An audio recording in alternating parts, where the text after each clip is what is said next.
بسم الله الرحمن الرحيم. الحمد لله رب العالمين. الحمد لله الذي أنزل على عبده الكتاب ولم يجعل له عوجا.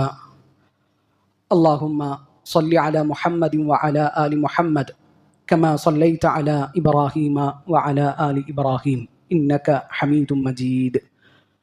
اللهم بارك على محمد وعلى آل محمد كما باركت على إبراهيم وعلى آل إبراهيم إنك حميد مجيد. أعوذ بالله من الشيطان الرجيم. يا أيها الذين آمنوا اتقوا الله حق تقاته ولا تموتن إلا وأنتم مسلمون. يا أيها الذين آمنوا اتقوا الله وقولوا قولا سديدا يصلح لكم أعمالكم ويغفر لكم ذنوبكم ومن يطع الله ورسوله فقد فاز فوزا عظيما.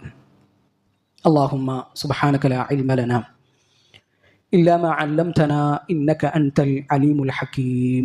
رب اشرح لي صدري ويسر لي أمري واحلل عقدة من لساني يفقه قولي.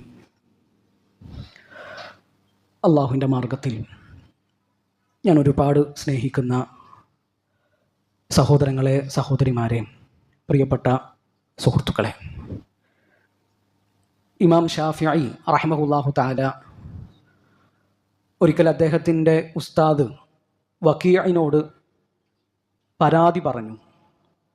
എൻ്റെ ഹിഫ്ളിന് കുറച്ച് പ്രശ്നങ്ങളുണ്ട്, ഹിഫ്ളിന് എന്തോ തകരാറുണ്ട്. അതിന് ഇമാം വക്കീ റഹിമഹുല്ല നൽകിയ മറുപടി ഇമാം ഷാഫിഈ റഹിമഹുല്ല അദ്ദേഹത്തിൻ്റെ കവിതയിലൂടെ നമുക്ക് പറഞ്ഞു തരുന്നുണ്ട്. شكوت إلى وكيع سوء حفظي فأرشدني إلى ترك المعاصي وأخبرني بأن العلم نور ونور الله لا يعطى لعاصي. വക്കീഅനോട് ഞാൻ പോയിട്ട് പറഞ്ഞു, എനിക്ക് ഹിഫ്ളിന് എന്തോ പ്രശ്നമുണ്ട്. അപ്പോൾ വക്കീഅ എന്നോട് പറഞ്ഞത്, എനിക്ക് നൽകിയ ഉപദേശം, നീ പാപങ്ങൾ വെടിയണമെന്നാണ്, തെറ്റുകളിൽ നിന്ന് പൂർണ്ണമായിട്ട് മാറി നിൽക്കണമെന്നാണ്. ഇൽമ് അത് അള്ളാഹുവിൻ്റെ പ്രകാശമാണ്, അള്ളാഹുവിൻ്റെ നൂറാണ്. ആ നൂറ് അള്ളാഹു പാപങ്ങൾ ചെയ്യുന്നവർക്ക്, തെറ്റിൽ മുഴുകി ജീവിക്കുന്നവർക്ക് കൊടുക്കുകയില്ല എന്നാണ്. പ്രിയപ്പെട്ടവരെ, ഇവിടെ നമ്മൾ ഒന്നുകൂടി സ്ട്രെസ് ചെയ്തിട്ട് ആലോചിക്കേണ്ട പോയിന്റ്, ബി അന്നൽ ഇൽമ നൂറുൻ, അറിവ് എന്ന് പറഞ്ഞാൽ അത് നൂറാൻ, നൂറുള്ള അള്ളാഹുവിൻ്റെ പ്രകാശമാണെന്നാണ് പറഞ്ഞത്. അള്ളാഹു തരുന്ന വെളിച്ചമാണ്. ഇൽമ എല്ലാവർക്കും കിട്ടൂല. ഒരാൾക്ക് അള്ളാഹു ഇൽമ കൊടുത്തിട്ടുണ്ട് എങ്കിൽ, അറിവ് കൊടുക്കുന്നുണ്ട് എങ്കിൽ, അത് അള്ളാഹു ഇഷ്ടപ്പെട്ടവർക്കാണ് കൊടുക്കുക. അറിവിനെയും അറിവിൻ്റെ ആളുകളെയും സ്നേഹിക്കുക എന്നത് ചെറിയൊരു സംഗതിയല്ല. ഉമർ ബിൻ അബ്ദുൽ അസീസ് റഹിമഹുല്ലാഹു തആലയുടെ വാക്കുകളായിട്ട് ചരിത്രത്തിൽ രേഖപ്പെട്ട് കിടക്കുന്ന വളരെ ചിന്തനീയമായ വരികൾ. കുൻ ആലിമൻ, ഒന്നൊരിക്കൽ നീ ഒരു ആലിമാകണം, പണ്ഡിതനാകണം, ആളുകൾക്ക് അറിവ് പറഞ്ഞു കൊടുക്കുന്ന ഒരാളാകണം.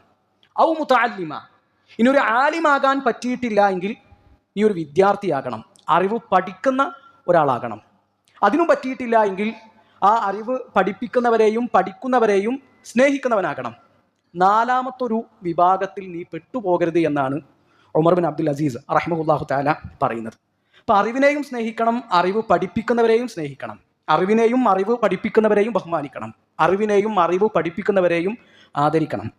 ഒരിക്കൽ ഇമാം ഷാഫിഈ റഹിമഹുല്ലാഹു തആല ഒരു സ്ഥലത്ത് ഇരിക്കുകയാണ്. അപ്പോൾ വേറെയും കുറച്ച് ആൾക്കാർ കൂടെയുണ്ട്. അപ്പോൾ ഒരു അറാബിയായ മനുഷ്യൻ കയറി വന്നു. അയാളെ കണ്ടപ്പോൾ ഇമാം ഷാഫിഈ റഹിമഹുല്ലാഹു തആല എഴുന്നേറ്റ് നിന്നു. അപ്പോൾ കൂടെ ഉള്ളവർക്ക് ഭയങ്കര അത്ഭുതം. എന്താ ഇപ്പോൾ ഒരു അറാബിയായ, ഒരു ഗ്രാമീണനായ അറബി വന്നതിന് എന്തിനാണ് ഇമാം ഷാഫിഈ റഹിമഹുല്ലാഹു തആല എഴുന്നേറ്റ് നിൽക്കുന്നത്? അപ്പോൾ അവർ ചോദിച്ചു, എന്തിനാണ് നിങ്ങൾ എഴുന്നേറ്റ് നിന്നത്? അപ്പോൾ അതിന് ഇമാം ഷാഫിഈ റഹിമഹുല്ലാഹു തആല നൽകുന്ന മറുപടി, ഒരു നായ പ്രായപൂർത്തിയായാലാണ് കാല് പൊക്കി മൂത്രമൊഴിക്കുക എന്ന് എന്നെ പഠിപ്പിച്ചത് ഈ മനുഷ്യനാണ്. ഞാൻ, എന്നെ ഖുറാനും ഹദീസും പഠിപ്പിച്ചത് ഇയാളാണെന്നല്ല പറഞ്ഞത്. പ്രായപൂർത്തിയായി കഴിഞ്ഞാൽ ഒരു നായ കാല് പൊക്കിയിട്ടാണ് മൂത്രമൊഴിക്കുക എന്ന് ഇയാളാണ് എന്നെ പഠിപ്പിച്ചത് ഞാൻ.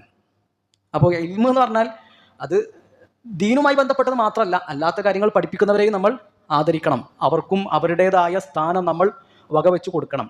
അപ്പോൾ ദുനിയാവിൽ ഒരു സംഗതി പഠിപ്പിച്ചു കൊടുത്ത ഒരാൾക്ക് അത്ര ആദരവ് അവർ കൊടുത്തിട്ടുണ്ട് എങ്കിൽ, ദീനിനും ദീന് പഠിപ്പിക്കുന്നവർക്കും ദീനിൻ്റെ വിജ്ഞാനങ്ങൾക്കും നമ്മൾ എത്രത്തോളം വില കൊടുക്കണമെന്ന് നമ്മൾ പ്രത്യേകിച്ച് ചിന്തിക്കുക. അള്ളാഹു മരണം വരെ ഇൽമിൻ്റെ വഴിയിൽ ജീവിക്കുവാൻ നമ്മൾ ഓരോരുത്തരെയും അനുഗ്രഹിക്കട്ടെ.